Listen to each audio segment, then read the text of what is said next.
네, 앞서 전해드린 대로 수원 영아 살해 유기 사건 외에도 곳곳에서 영유아 유기 사건이 잇따르고 있습니다. 경찰 수사가 진행되고 있지만 여전히 풀리지 않고 있는 의문점, 그리고 정부와 정치권에서 뒤늦게 논의하고 있는 미신고 영아에 대한 보호 대책, 배상훈 우석대학교 경찰행정학과 겸임 교수와 함께 관련 내용 짚어보겠습니다. 안녕하세요. 안녕하세요. 네. 일단은 이 수원 영아 시신 사건 이것부터 좀 짚어보겠습니다. 살해 혐의로 이제 체포됐던 친모는 이제 구속이 됐고요.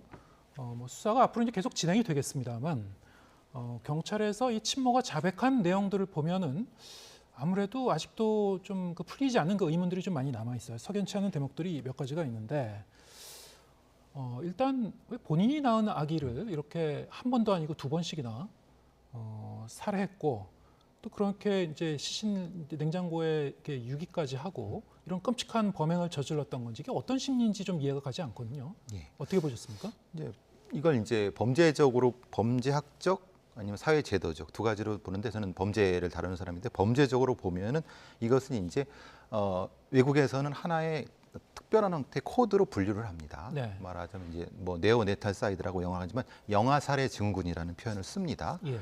그거는 이제 일종의 필리사이드 같은 자녀 살해와는 다르고 인펀사이드라고 하는 이제 유아 살해는 또 다릅니다. 이거는 뭐냐면 낳자마자 24시간 안에 살해하면은 이게 네오네탈 사이드라고 하고 예. 그러니까 독특한 심리 구조를 가지고 있기 때문에 아예 범죄 코드로 분류를 별도로 하는 그렇게 하거든요. 예. 심리적으로는 일종의 자신이 과거에 가지고 있는 트라우마가 투영된 부분이라든가 그렇기 때문에 그 사체를 못 버리고 오랫동안 냉동고에 보관하는 그런 심리도 연결이 되고요. 네. 그것은 아마 가족 구조 내에서 벌어지고 있는 자신의 심리적인 어떤 일종의 죄악이라든가 아니면 자신의 버려야 될 것을 못 버리는 자장강박 비슷한 형태로도 표현될 수 있는 그런 유기적인 심리 상태라고 보여질 수 있습니다. 네. 친모는 이제 경찰에서 뭐 경제적으로 상당히 어려웠다. 뭐 그런 얘기를 하고 있는데 경제적인 이유는 아니라고 보시는 겁니까? 이미 그분은 세 아이가 있습니다. 예. 12살, 10살, 8살. 그러면 경제적인 이유가 있었다고 하면 그 아이들은 어떻게 했으며 그럼 언제부터 경제적인 이유가 있었나. 근데 사실 밝혀진 바에 의하면 부모가 다 직업을 가지고 있고 네. 뭐 적지 않은 상태가 있었기 때문에 그리고 만약에 경제적인 이유가 있었다고 하면은 한 명이라면 이해하죠. 근데 두 명이나 그것도 연년생으로 그건 사실은 경제적인 이유라고 볼 수는 없죠. 그렇다고 하면 이분들이 어떤 정신적인 어떤 문제가 있어야 되는. 근데 실제로는 그런 게 전혀 없거든요. 예. 그러면 이것은 본인이 얘기하는 경제적 이유라고 하는 건 논리적으로나 아니면 관계적으로나 맞는 얘기가 아니죠. 예. 경찰 수사에서 이제 좀 더 명확하게 밝혀지겠습니다만 지금 말씀하신 대로 어떤 심리적인 이유가 있을 것이다. 예. 그런데 이제 상식적인 차원에서 보면 본인이 낳은 아기에 대해서 끔찍한 범행을 저지른다는 것 자체가 사실 좀 상상하기 어려운 건데 한 번 그런 일을 저질렀으면 왜 두 번씩이나 이렇게 또 임신을 해서 그런 일을 되풀이했을까? 예. 그래서 인류학적으로는 이 관계를 설명하는 이론이 있습니다. 예. 인류학에서의 영아 살해는 순전히 경제적인 이유입니다. 왜냐하면 건조한 그 마사이 부족 같은 데에서 경제적으로 힘들기 때문에 영아를 살해하는 그런 얘기를 하는데, 근데 이것은 복잡한 도시 구조에서 나타나는 영아 살해는 그거하고 전혀 상관없다고 합니다. 그건 예. 일종의 본인의 심리적인 트라우마를 해소하는 방법이기 때문에 말하자면은 그 개인이 가지고 있는 어떤 뭐라고 변명을 하든 간에 아이에 대한 부분은 습관적으로 그 과정을 겪는다고 합니다. 네. 마치 몸에 이게 좀 대단히 죄송합니다만은 일종의 혹이라든가 이물질이 들어왔다는 느낌에서 그것을 떼어버린다는 느낌의 심리적인 구조를 갖는다고 합니다. 예. 그래서 버리지 못하고 오랫동안 보관해 둔다고 합니다. 예. 범죄 심리학에서 그런 이론이 이제 정립되어 있는 게 예, 있다는 있습니다. 거죠. 예, 있습니다. 예. 이 사건 같은 경우에 이제 남편은 그럼 이 사실을 알았는지 몰랐는지 어떤 역할이 있었는지 네. 이런 게 이제 좀 의혹의 대상인데 일단 그 아기 살해라든가 유기 사실을 이제 몰랐다고 이 부분을 주장하고 있거든요. 어떻게 들었습니까? 근데 만약에 이 여성이 어머니가 예. 영아 살해 증후군이라고 하면은 보통의 구조는 주범은 어머니고 예. 아버지는 종범입니다. 다 알고 있고 예. 이걸 보조적으로 했을 가능성이 훨씬 높습니다. 이게 정황상으로도 임신한 상태를 모른다. 예. 한 집에 살면서 그렇죠. 만삭이 될 때까지 남편이 모를 수가 있는가? 그것도 한 번이나 두 번이나. 예. 그렇죠. 그럼 그 안에 있는 냉동고 안에 있는 사체는 어떻게 설명을 하죠? 그렇죠. 그러니까 설명이 전혀 안 되는 겁니다. 예. 몰랐다는 것은 본인이 몰랐다고 주장할 뿐이고 또 그렇게 일종의 가스라이팅이 됐을 수도 있습니다. 네. 그 가능성은 충분히 높죠. 예. 두 번씩이나 이제 병원에 가서 출산을 하고 왔는데, 예. 그러고 이제 범행을 저질렀는데 예. 남편은 이제 낙태한 걸로만 알고 있었다. 예. 그리고 병원에 갈 때도 매번 이제 이 친모가 혼자 가서 혼자 이 출산을 하고 왔었다는 얘기거든요. 이것을 같이 사는 남편이 전혀 이런 과정을 모를 수가 있었는가? 좀 하여튼 상식적이진 않은 것 같긴 합니다. 말씀하신 대로 이제 그 냉장고에 이 아기의 시신을 이제 보관했었던. 근데 보관 기간도 얘기를 들어보니까 상당히 긴 것 같아요. 한 4년 이상 그랬던 것 같은데. 지금 거주하는 데가 이사한 데죠. 예. 한 번 그러니까 이 범행을 저지르고 나서 이사를 한 번 한 겁니다. 다 같이 옮긴 겁니다. 예. 근데 이사하는 과정에서 그러면 이게 발각이 안 됐을까요? 그것도 좀 이상한데요. 그럼 그 아이들은 어떻게 했을까요? 예. 같이 살고 있는 새 아이들은 뭐라고 했을까요? 그러니까 상황으로 보시면 이게 의도성이 없이는 전혀 설명이 안 되는 겁니다. 예. 그러니까 말하자면은 분명히 그 아이 죽은 사체가 있었다고 하면은 네. 이사하거나 과정에서 분명히 어떻게든 장례를 치러주든 아니면 어디 가서 뭐 매장을 하든 이렇게 됐겠죠. 예. 근데 그걸 이사하는 과정에 두 사체를 똑같이, 그것도 그 냉장고가 하나라고 합니다. 네. 그 냉동고가 하나겠죠. 다른 식료품이랑 같이 섞여 있겠죠. 근데 어떻게 그게 가능하겠습니까? 예. 그러니까 이거는 의도성이라든가 인지하지 못했다고 하는 건 설명이 안 된 거죠. 예. 이번 그 영아 살해 사건과 유사한 그런 사건도 과거에 좀 있었고요. 사실 이제 이 국내에도 이 영아 살해 사건이 여러 번 있었는데 특히 2006년도에 굉장히 유명했던 사건이죠. 서울 설해마을의 프랑스 여성이 아기 2명을 살해해서 그때도 이제 냉동고에 보관하다가 이제 발각이 됐었던 그런 사건이었습니다. 비교해 보면 어떻습니까? 특징이 구조적으로 거의 동일합니다. 그렇습니까? 예. 이 설해마을의 프랑스 여성의 한국에서의 범죄만을 우리가 알고 있었지만 사실은 프랑스 본국에서의 그렇죠. 예. 또 사실은 두 구가 더 있었다고 합니다. 예. 그럼 이 사람은 4명의 아이를 동일하게 방법으로 계속했다는 겁니다. 예. 그래서 이제 그 당시에도 이게 영아 살해 증후군이 분명하다라는 거 같고 뭐 이제 프랑스에서는 정신적으로 문제가 있다 이런 여러 가지 문제에서 이렇게 처리가 된 부분이 있는데 지금 이 경우도 그리고 또 하나는 이제 그 여성도 일정 정도 큰 아이들이 있었습니다. 지금도 이 구조가 똑같죠. 네. 큰 아이들도 있었고 사체가 냉동고에 두고가 있었던 거. 예. 그러면 거의 유사하지 않습니까? 설해마을 사건 같은 경우에도 이 시신을 냉동고에 보관을 했다. 아까 말씀하신 대로 그 이론대로라면 예. 어디다 다른 곳에 또 유기하지도 못하는 거군요. 그 냉장고에 계속 오랜 기간 보관을 해야 되는 심리입니까? 그렇죠. 예. 다른 공간도 충분히 있었습니다. 예. 왜냐하면 그 설해마을 거기 집이 넓었거든요. 예. 상당히 넓었습니다. 아시다시피 거기는 일종의 저택까지는 아니어도 큰 좀 부유층이 사는 데이기 때문에 왜 하필 거기다 넣었을까라는 예. 큰 의문이 있었죠. 그 당시 수사할 때도 마찬가지였고 또 하나는 그 똑같은 게 왜 프랑스 본국에서도 똑같이 반복됐는가? 예. 결국은 이거는 이 여성의 심리적인 문제가 있다. 그래서 영아 살해 증후군이라고 그때 얘기가 많이 됐었고 예. 그것과 비춰봤을 때 이 경우도 혹시 그것과 유사하다고 보면은 이거는 좀 더 집중적인 형태의 수사가 진행되어야 된다고 봅니다. 예, 알겠습니다. 그런가 하면 이 경기도 화성에서는 아기를 이제 유기한 혐의로 친모가 이제 입건되는 그런 그 사건이 있었는데, 자, 이 경우는 이 친모가 인터넷을 통해서 알게 된 사람들에게 이제 아기를 넘겼다고 하죠. 그런데 이상한 것은 그 아기를 데려갔다는 사람들의 신원도 알 수가 없고, 뭐 연락처도 갖고 있지 않다고 합니다. 이것도 좀 이해는 안 가는데 어떻게 좀 추적이 가능할까요? 그러니까 최악의 경우는 사실은 뭐 지금 살아있지 않는 수 예. 있고 그런데 이제 넘겼다고 이제 거짓말을 할 수 있는 가능성이 충분히 있고요. 혹시 불법적으로 일종의 뭐 밀매 같은 형태의 과정을 겪었기 때문에 그 얘기를 못 할 수도 있는 거고요. 그럼 이제 그런 어떤 음습한 곳에서의 이런 구조가 있지 않느냐, 아기 밀매 그런 부분도 사실은 경찰이 집중으로 봐야 될 부분이라고 보고 분명히 찾을 수 있습니다. 왜냐하면 특정 시기에 핸드폰이라든가 아니면 인터넷 기록을 보면은 예, 나타나거든요. 그렇죠. 그렇죠. 그것이 나타나지 않는다고 하면 이 사람 말은 거짓말인 거죠. 네, 휴대폰 지금 포렌식 작업을 하고 있다고 하고 있다고 하니까요. 합니다. 예, 예. 추가적인 정보는 찾을 수 있을 것 같긴 한데 말씀하신 것처럼 뭐 그런 추가적인 더 끔찍한 그 범행 사실이 뭐 없었으면 정말 좋겠는데요. 네, 지금 이게 계속 좀 참담하고 이렇게 안타까운 사건이 잇따르고 있어서요. 이 영유아를 이렇게 넘기거나 유기하는 그런 그 심리는 어떤 겁니까? 일단 경제적인 이유가 상당히 크고요. 예, 과거에 아시다시피 우리나라는 이런 뭐 수출국이었지 않습니까? 부끄러운 오명이지만 예. 수출국이었고 거기에 경제적인 이득이 상당했고 거기에 여러 있던 어떤 사회 시설들이 거기에 관여했다는 것들이 많이 밝혀지고 있는 바라고 하면은 예, 그것의 유죄가 남아 있을 수 있는 거고 그것이 몰래 이렇게 불법 임양 형태로 됐다고 하면은 그 어떤 흔적일 수 있는 거고요. 예, 지금 상태는.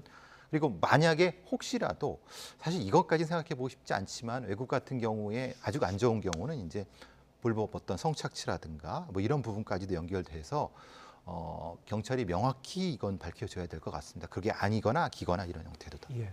뭐 수사가 진행 중이니까 우리가 뭐 이렇게 단정적으로 얘기할 수는 예. 없습니다만 지금 이번 이제 수원 사건을 계기로 해서 곳곳에서 또 이제 유사한 그 영유아 이제 유기 사건이라든가 이를테면 그 쓰레기 더미에서 이제 발견된 그런 그 사례도 있고 여러 가지 사건들이 지금 그 계속 잇따르고 있습니다. 좀 같이 좀 지켜봐야 될 것 같고요.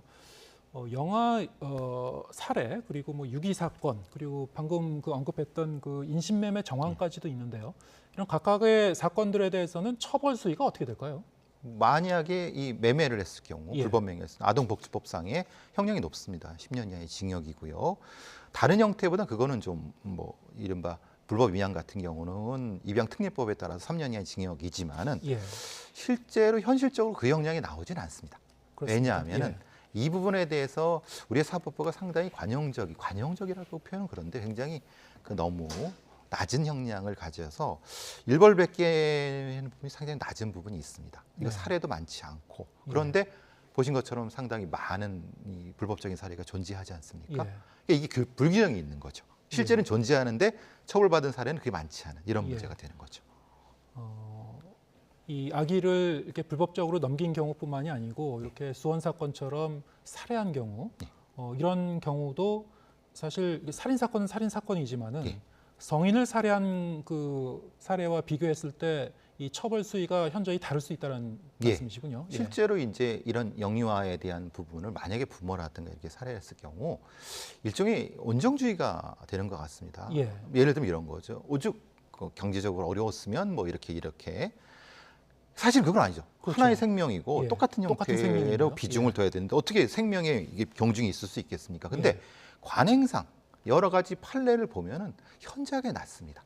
예. 그러니까 그것은 글쎄 사법부가 대답을 해야 될 것 같은데 사실 좀 참담하죠. 어느 정도로 났습니까? 그러니까 말하자면 우리 보통 이제 일반 살인죄 같은 경우는 10에서 15년이 최하지만 이거는 5년에서 그 이상도 가지 않는 경우도 훨씬 많습니다. 예. 예, 그러니까 반도 안 되는 거죠. 예. 이 부분은 좀 다시 한번 좀 우리가 사회적으로 좀 고민을 해봐야 될 그런 부분인 것 같고요. 지금 이제 문제는 지금 이렇게 알려지고 있는 그 사례들 이게 다가 아닐 수 있다는 예. 건데요. 감사원이 지난 한 8년 정도를 좀 따져봤죠.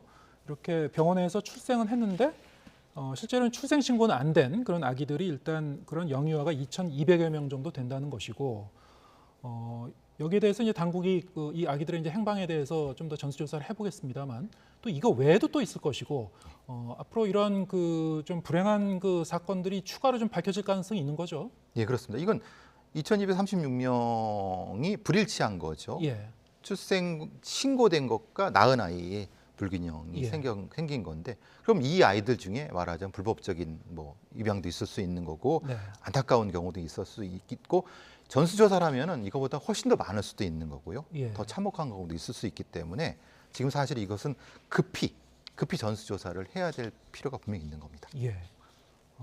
왜 진작에 이런 그 조사가 또 안 이루어졌는지 그리고 제도적으로 보완을 안 했는지 좀 상당히 좀 안타깝긴 한데 제가 답을 드릴까요? 예, 아이들은 표가 없기 때문에 그렇습니다. 네, 이 아이들은 말을 못하지 않습니다. 그렇죠. 그러니까 표가 없고 정치적으로 뭔가 표현을 못하는 아이들은 누가 보호해 줍니까? 사회가 보호를 해야 되는데 이 아이들은 말이 없죠. 완전히 사회 안전망 그 바깥에 놓이게 되는 그렇죠. 출생 당시부터 자 이렇게 이제 출생 미신고 영화의 이제 사각지대가 분명히 존재를 하고 있고요. 이러한 게 문제점을 좀 보완을 하고 이런 그 아동 학대, 영유아 학대를 예방하기 위해서 그러면 어떻게 할 것인가? 정부와 정치권에서 좀 뒤늦게 이 제도 보완에 나섰습니다만 이를테면 이제 대표적으로 거론되고 있는 것이 이제 산모가 병원에서 출산하면은 해당 의료기관이 지자체에 자동으로 이제 이 신고를 하는 의무적으로 신고하는 제도 아니겠습니까? 이른바 출생통보제인데 이게 사실 얘기가 나온 게 이번이 처음이 아니거든요. 오랜 세월 동안 이제 제기됐던 문제인데 법 제어가 안 됐었어요. 왜 그랬을까요? 일단 의료계가 많이 반대를 하는 것 같습니다. 왜냐하면 왜 의무를 의료진한테나 병원한테 부과를 하느냐. 말하자면 별도의 비용과 시스템을 구축해야 되는데 그거는 실제로 지금 의료계도 벅차다 이런 쪽의 얘기가 되는 것 같고요. 일정한 타당한 부분이 분명히 있습니다. 그런데 이제 그렇다고 하면 다른 형태의 예산 지원이라든가 시스템 지원이 있으면 가능한 부분인가 또 한번 살펴봐야 되는 거고 만약에 이렇게 했을 때도 혹시 병원에서 낫지 않는 병원을 회피하는 그런 경우에 보완책은 어디냐 두 가지가 다 같이 고민돼야 되겠죠. 후자의 경우에는 어떻게 보완할 수 있습니까? 그러면 그 부분에 있어서는 일종의 지금 사실 아시다시피 낙태죄가 위헌된 상태에서 아직 법이 되고 그러니까 그걸 같이 할 때 무엇인가 보완을 하거나 붙여갖고 이걸 법을 보완을 해야 될 부분이 후속 입법이 이제 돼야 되는데 그렇죠. 지금은 다 빈 공간입니다. 출생통보제, 낙태죄 그러니까 이 공간에서 사실은 이런 일들이 벌어지고 있는 거죠. 네. 사실 지금 대한민국이 이 현재 시점에서 이렇게 좀 허술한 지점이 있다는 게 상식적으로 이해가 가지는 않긴 하는데 외국 같은 경우에는 이런 사례가 있습니까? 애초에 이제 이런 부분에 대해서 낙태죄라든가 아니면은 아까 말씀드린 출생통보제 같은 경우는 이전에 이미 실시하고 진작에 실시하고 있고요. 주요 많고. 선진국들은 뭐 전부 다 실시하고 있을 것이고 관점이 다릅니다. 우리는 가족 중심, 부모가 아이를 출생하는 건데 서구 같은 경우는 아이 중심이죠. 아이가 하나인 겁니다. 그러니까 관점이 완전히 다른 겁니다. 우리도 우리 사회가 이렇게 좀 변해야 되는데 안 변하고 있다는 것이 사실 안타깝습니다. 아까 이제 출생통보제 같은 경우에는 그 병원의 어떤 그 행정적인 어떤 부담이 가는 측면이 있다. 그래서 의료계에서 좀 반대해 왔다. 이렇게 말씀을 하셨는데, 그러면 그것을 같이 좀 보완하기 위해서 감사원이 이번에 이 2,200여 명의 이런 미신고 영유아를 찾아낸 것 자체가 기존에 이제 질병관리청이라든가 신고되던 이른바 임시번호가 있었기 때문에 그거를 매개로 이제 추적했던 거 아니겠습니까? 그 부분을 좀 보완하면은 제도를 좀 더 잘 우리가 이제 구멍을 좀 메꿔 나갈 수 있지 않을까 싶기도 한데 어떻게 보십니까? 그렇죠. 지금 한 것은 심평원에서 이게 말하자면 백신에 대한 어떤 의료 수가를 제공하는 것과 실제 출생신고가 안 맞는 부분에 대해서 감사원이 지적해서 전수조사해서 보니까 이런 부분 되니까. 그거는 이제 이게 출생과 동시에 이제 예방 주사를 맞춰야 되니까. 그렇죠. 그래서 자동적으로 일종의 이제 임시 출생번호가 이제 부여가 되는 거죠. 그런데 거기에는 이 아이의 어떤 다른 기록은 없습니다. 그냥 백신을 맞히기 위한 하나의 어떤 임시 번호인 거죠. 출생 날짜 정도, 성별이라든가 거죠. 친모에 대한 그 정보가 안 남겼죠. 전혀 없다고 합니다. 그러면 고기 과정에서 무엇인가 하나 더 두세 개 정도 부여한다고 하면 자동적으로 넘어갈 수 있게끔 할 수 있는 거. 그러니까 지금도 사실은 어떤 이 시스템적으로는 크게 어렵다고 그러지 않습니다. 그렇죠. 이게 그래서 별도의 인력이 필요한 건 아니다. 그렇지만은 사실 문제는 행정이라고 하는 것이 서로 벽이 있는 거니까 그 부분을 좀 국회나 이런 데서 모아서 같이 좀 의논을 하면은 사실은 될 수 있는 거라고 생각하거든요. 근데 서로 이제 자기가 안 맡으려고 하니까 이제 문제가 되는 거죠. 여러 가지로 이제 다른 이 법안에 비해서 이 우선순위에서도 좀 밀렸던 감이 있고요. 정치권에서. 이런 어떤 생명을 다루는 문제에 있어서는 이제 큰 일이 터져야지 뒤늦게 이 정치권이나 정부에서 이제 작업을 시작하는 게 참 아쉬운데 이번에 이 출생통보제뿐만이 아니고 함께 지금 거론되고 있는 그 제도가 또 있죠. 이른바 이제 보호출산제도라는 것이 있는데 이게 이제 친모가 원하는 경우에 의료기관은 출산을 하더라도 이제 익명을 이제 보장하는 제도 아니겠습니까? 어떤 배경에서 이런 제도는 추진되는 겁니까? 그러니까 임산부가 이게 익명으로 출산할 수 있게 하면 누군가 보호해야 되지 않습니까? 어떤 경우일까요, 구체적으로? 예를 들면 이 불법적인 만약 성범죄를 당했거나 이런 경우에 있을 수 있지 않습니까? 그리고 중간에 가정적인 이유 때문에 일정 정도 기간은 갔는데 출산하는 상태에서 부담을 느끼는 경우에 이럴 경우에 지금까지는 이제 베이박스 같은 데다 뭐 버렸다기보다는 이제 이렇게 하는 경우가 있었죠. 근데 그 경우도 부모의 신상을 알 수가 없기 때문에 베이박스에서도 꼭 얘기하는 게 날짜와 뭘 써주십시오를 꼭 얘기를 합니다. 그러니까 그거를 이제 흔히 말하는 구청이나 이런 데서 한다는 거죠. 그 관이 보호하는 형태로 출산하게 한다. 그러니까 결국 그 자체가 그냥 출생 등록이 되는 겁니다. 보호 출산제 자체도 조금씩 이름은 달리해서 해외에도 좀 시행이 되고 있는 걸로 알고 그렇죠. 있는데요. 이건 충분히 되고 있죠. 그런데 이것을 구체적으로 시행하기에 앞서서 좀 여러 가지 좀 같이 검토해야 될 지점이 몇 가지 있다고 하더군요. 부작용을 어떻게 좀 줄일 것이라든가. 예. 핵심적인 것은 이 아이의 입장에서 예. 보면은 본인이 부모가 누구며 어떻게 났는지를 알 권리가 있다는 겁니다. 네. 아무리 뭐 소위 뭐 버려진 아이라 하더라도 예. 그 인권에 대한 기준은 어떻게 할 것인가가 사실 핵심적인 부분입니다. 예. 이 균형을 어떻게 맞출 것인가가 핵심적인 부분이죠. 네. 그리고 또 이 보호 출산제 자체도 앞서 얘기했었던 이제 출생 통보제 이것이 이제 함께 시행이 되면서 이제 병행해 갖고 시행되는 게 맞는 거 아닌가요? 같이 해야죠. 예. 그리고 또 하나는 낙태죄에 대한 입법도 예. 셋이 같이 돼야 되는 겁니다. 알겠습니다. 여러 가지로 이번 일 계기로 이제 보완 이 법제화가 좀 돼야 될 그런 부분들이 많이 있는 것 같습니다. 오늘 말씀 여기까지 듣겠습니다. 배상훈 우석대학교 경찰행정학과 겸임 교수와 함께했습니다. 고맙습니다. 감사합니다.